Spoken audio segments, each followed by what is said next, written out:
We want to testify that indeed the second contractor is doing a very good job. NIA is keeping up the spirit of the food security in this particular country, and we really want to commend them for the good work they are doing. Unfortunately, even after the Cabinet Secretary gave instructions to NIA to procure a contract worth around 700 million, in the main budget, which was published for 2021-2022, 600 million was provided for, but unfortunately, through an addendum, 400 million was cut, and what was provided for was 200 million. So we want to call upon the National Treasury through the CS in the forthcoming supplementary budget to provide for the same. And as a committee which oversight matters to do with the delegation, we want to make a commitment that we will continue lobbying. We're going to engage the budget committee. We'll be able to engage the National Treasury to ensure that the remaining financing of around 400 million is provided for, to ensure that this project does not stall again. The support is basically what we can be able to provide as Parliamentary budget. Bearing in mind the second contract is worth around 800 million.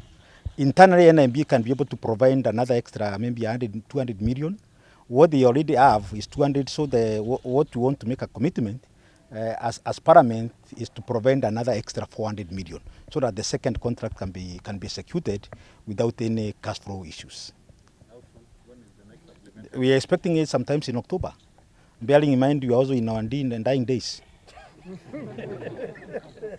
The main budget will be coming in March, so we expect the supplementary budget to come in October. We need to clean up our shop before we go. When the government talks about 1 million acres, it talks in terms of the entire country. It's not only Galana Kulalu. There are the various projects which are being undertaken across the country. For Galana Kulalu, under the current flow of water through River Galana, they can only be able to irrigate approximately 20,000 acres without damming. But with extra damming, maybe they can be able to go to another, maybe around another 100,000 acres. So when we talk of 1 million acres, they are all the projects cutting across the country. And you can see all these members of Parliament here, they all come from respective places, parts of this country. Those are the irrigation projects which are being undertaken in Meru, Marsabit, Turkana, Kisumu, all over. All of them totaling together, they'll be able to bring up a sum of 100 million acres. 1 million acres. That is what the government is.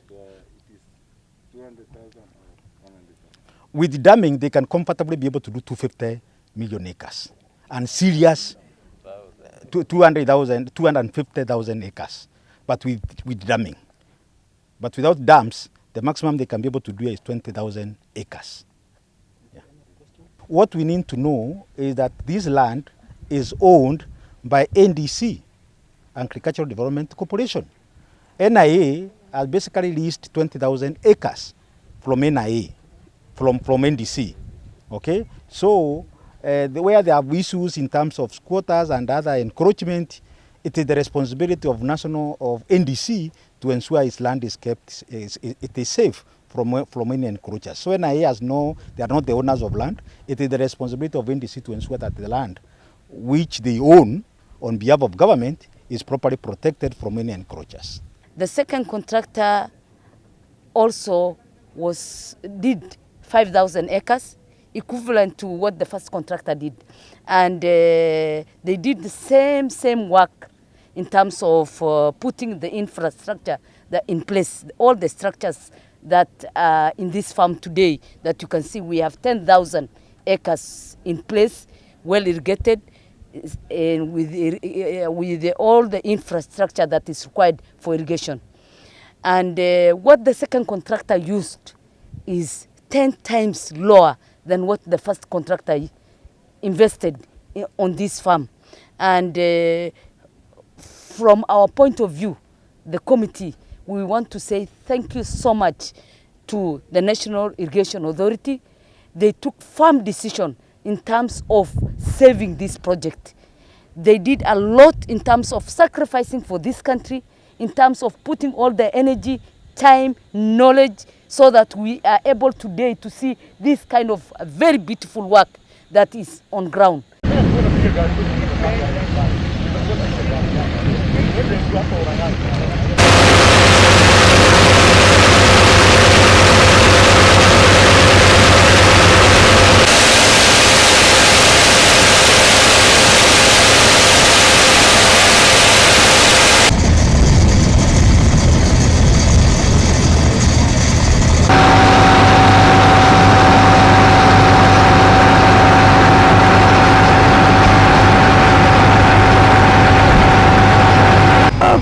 wewe umekuja na gari nyingine kweli?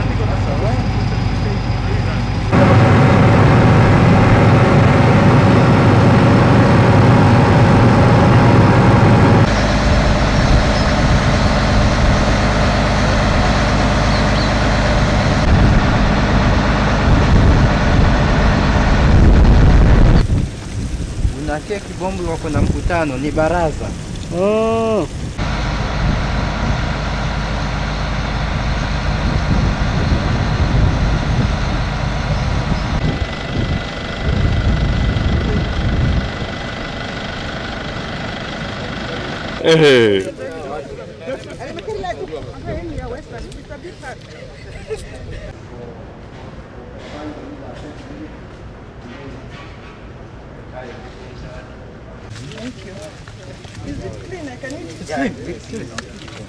Mimi nakula hapa.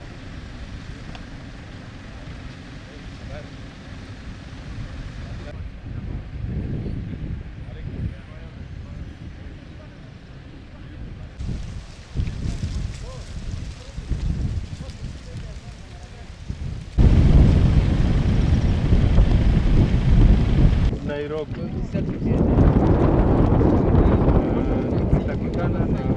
Sawa,